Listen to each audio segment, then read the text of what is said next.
नमस्कार दोस्तों, आज हम आपको एक ऐसे आदमी की कहानी बताने जा रहे हैं जिसने धीरूभाई अंबानी, रतन टाटा, देश के राष्ट्रपति डॉक्टर राजेंद्र प्रसाद और इन जैसे कई बड़े बड़े लोगों का नाम लेकर उसने ठगी की। जिसने 3 बार ताजमहल, 2 बार लाल किला और 1 बार राष्ट्रपति भवन और संसद भवन तक को भी बेच डाला। जिसका दावा था अगर सरकार उसका साथ देगी तो वो भारत को पूरा कर्ज मुक्त बना देगा, पूरा भारत का जो भी कर्जा है वो उतार देगा। ये कहानी है इंडिया के सबसे बड़े ठग नटवरलाल की, जिसका पूरा नाम था मिथिलेश कुमार श्रीवास्तव। इसका जन्म 1912 में बिहार के सिवान जिले में जीरादोई गांव में हुआ था। नटवरलाल ने लॉ की पढ़ाई की थी। उसकी ठगी का पहला किस्सा भी बड़ा ही जबरदस्त है, वीडियो एंड तक देखना, मजा आ जाएगा। एक बार की बात है, नटवरलाल के गांव में एक आदमी था जिसने नटवरलाल को एक बैंक ड्राफ्ट दिया और उसे बैंक से पैसा लाकर देने की गुजारिश की। जब नटवरलाल ने उस बैंक ड्राफ्ट को ध्यान से देखा तो उसके मन में ये ख्याल आया कि ऐसा सिग्नेचर तो वो हूबहू कर सकता है। उसने बैंक में ही साइन करने की कोशिश की।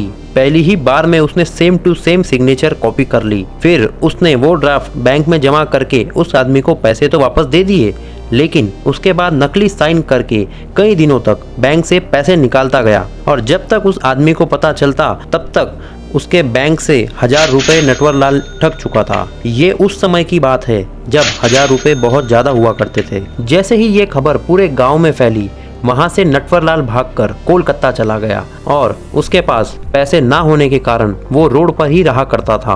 पैसे कमाने के लिए उसने सेठ केशवराम के लड़के को ट्यूशन पढ़ाना शुरू कर दिया, जिससे उसका खर्चा पानी चलने लगा। लेकिन एक बार नटवरलाल ने सेठ केशवराम से पैसे मांगे क्योंकि उसे अपनी एजुकेशन के लिए ज्यादा पैसों की जरूरत थी, लेकिन सेठ ने पैसे देने से मना कर दिया। बस फिर क्या था, नटवरलाल को तो गुस्सा आ गया और उसने भी इस सेठ को ठगने की सोची। अगले ही दिन उसने सेठ से कहा कि मेरे पहचान का एक डीलर है जो बहुत ही सस्ते दामों में कॉटन सप्लाई करता है। अगर आपको भी कॉटन मार्केट रेट से सस्ते में चाहिए तो आप मुझे पैसे दे दो, मैं आपके लिए अच्छी डील कर लूंगा। सेठ ने उस वक्त पर 4.5 लाख रुपए उसे दे दिए, जिसे नटवरलाल लेकर फरार हो गया। इसके बाद नटवरलाल ने कई सारी ठगियों को अंजाम दिया और कहा जाता है कि नटवरलाल फेक सिग्नेचर करने में और भेस बदलने में बहुत ही ज्यादा माहिर था और उसने बड़ी बड़ी हस्तियों के सिग्नेचर करके बहुत से लोगों को लूटा और सिर्फ देश के लोगों को ही नहीं बल्कि विदेशियों को भी उसने बहुत ही शातिर तरीके से चूना लगाया। नटवरलाल ने 3 बार ताजमहल, 2 बार लाल किला, पार्लियामेंट और कई नामी देश की बिल्डिंग्स को भी बेच दिया। आप लोग भी जानकर हैरान हो रहे होंगे कि कोई कैसे इतने बड़े देश की प्रॉपर्टीज को बेच सकता है। तो बता दें कि ऐसा कारनामा सिर्फ और सिर्फ नटवरलाल ही कर सकता है। वो अपने आप को सरकारी ऑफिसर बनाकर इन मॉन्यूमेंट्स को बेचा करता था। वो नकली डॉक्यूमेंट्स बनाने और सिग्नेचर बनाने में माहिर था और अपने कम्युनिकेशन स्किल्स पर उसे महारत होने की वजह से बड़े बड़े लोग उसके चंगुल में फंस जाते थे और इंग्लिश पर कमांड होने की वजह से विदेशी लोग इस पर जरा भी शक नहीं करते थे। जैसे ही नटवरलाल लाखों रुपए लेकर फरार हो जाता, उसके बाद उन्हें एहसास होता कि हमारे साथ ठगी हो गई है। हमारे देश के राष्ट्रपति डॉक्टर राजेंद्र प्रसाद के नकली सिग्नेचर हूबहू करते हुए पूरे पार्लियामेंट को ही उसने बेच डाला था और वो भी उसमें बैठे हुए 542 पार्लियामेंट मेंबर्स के साथ। और उसने रतन टाटा, धीरूभाई अंबानी जैसे बड़े बड़े उद्योगपतियों को भी नहीं छोड़ा।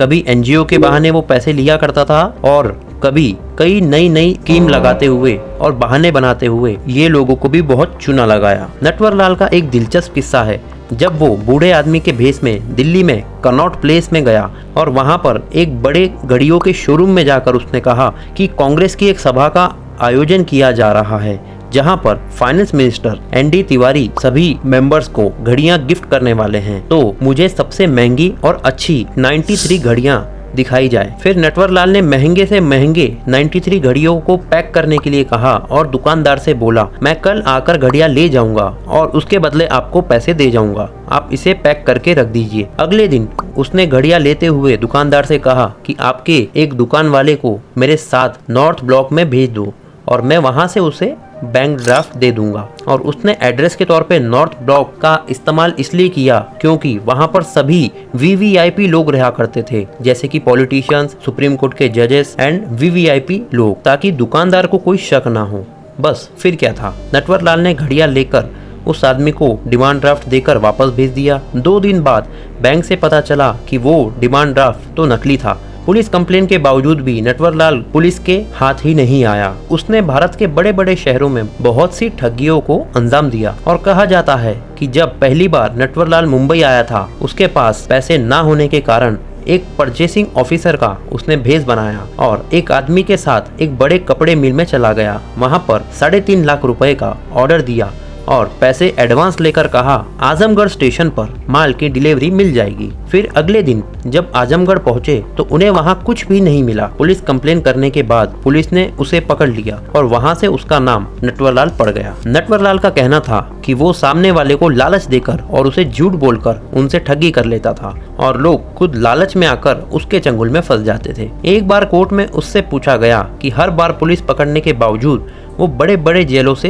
कैसे फरार हो जाता है। तब उसने अपने ही हाजिर जवाबी का प्रदर्शन करते हुए ये कहा कि पुलिस वाले खुद उसकी मदद करते थे। उसके लालच के चंगुल में आकर वो अधिकारियों को पैसे का लालच देकर जेल से फरार हो जाता था। एक दिलचस्प कहानी लखनऊ के सेंट्रल जेल के रिकॉर्ड में आज भी मौजूद है, जब नटवरलाल 1.5 साल से जेल में बंद था और उसकी पत्नी बार बार उसे चिट्ठी लिखकर कहा करती थी कि खेत जोतने के लिए मजदूरों की जरूरत है और जेल का एक रूल होता है कि जो भी चीज वहां पर एक्सचेंज होती है उसे फॉर सिक्योरिटी पर्पस चेक किया जाता है। बार बार सेम चिट्ठियां आने के कारण जेलर ने तंग आकर नटवरलाल को कहा कि तुम इन चिट्ठियों का जवाब क्यों नहीं देते हो। जेलर के फोर्स करने पर जवाबी चिट्ठी उसने अपनी वाइफ को भेजी कि तुम टेंशन मत लो, मैंने खेत में सोने के गहने गाड़ रखे हैं, उसे निकाल लो और अपना काम कर लो। मैं जल्द ही सजा पूरी करके वापस आऊंगा और खेत को जुतवाने का काम कर दूंगा। बस फिर क्या था, पुलिस वालों ने मजदूर बुलवाकर पूरा खेत खोद डाला पर वहां पर 1 रुपया भी उन्हें नहीं मिला। फिर कुछ समय बाद नटवरलाल की पत्नी ने दोबारा लेटर लिखा कि जेलर साहब आपका धन्यवाद कि आपने मेरा खेत जुतवा दिया है। ये लेटर पढ़कर जेलर को बहुत बड़ा झटका लगा। नटवरलाल जैसे ठग को 100 से भी ज्यादा मुकदमों में अलग अलग जगह से 113 साल की सजा सुनाई गई थी, लेकिन नटवरलाल ने सिर्फ 20 साल ही जेल में गुजारे थे और वो हर बार भागने में सफल हो जाता। 1996 में उसे पुलिस ने आखिरी बार देखा था जब उसकी उम्र 84 साल थी। उसकी तबीयत बहुत खराब थी तो उसे एम्स दिल्ली में भर्ती करवाने के लिए ले जाया जा रहा था। तब वो चल भी नहीं पा रहा था और सिर्फ व्हील चेयर पर ही चल फिर पा रहा था। जब एम्स में भर्ती करते वक्त 3 पुलिस वाले उसके साथ भेजे गए।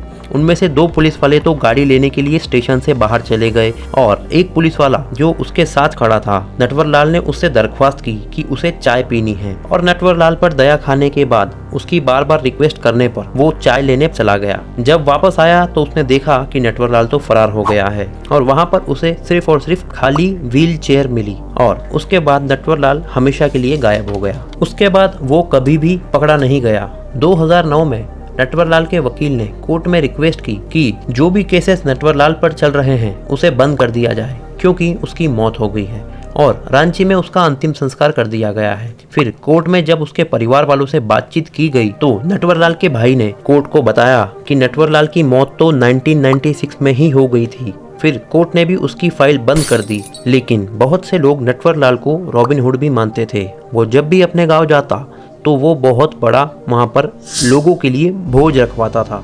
अपने गांव वालों के लिए अलग अलग पकवानों से भरा हुआ भोज और साथ में वो लोगों को पैसा भी दिया करता था। गांव वालों का कहना था कि वो अमीरों को लूटकर गरीबों को दिया करता था, इसीलिए उसका नाम इज्जत से लेना चाहिए। नटवरलाल नहीं बल्कि मिस्टर नटवरलाल उसे कहना चाहिए। और नटवरलाल भी हमेशा लोगों की मदद करने से पीछे नहीं हटता था।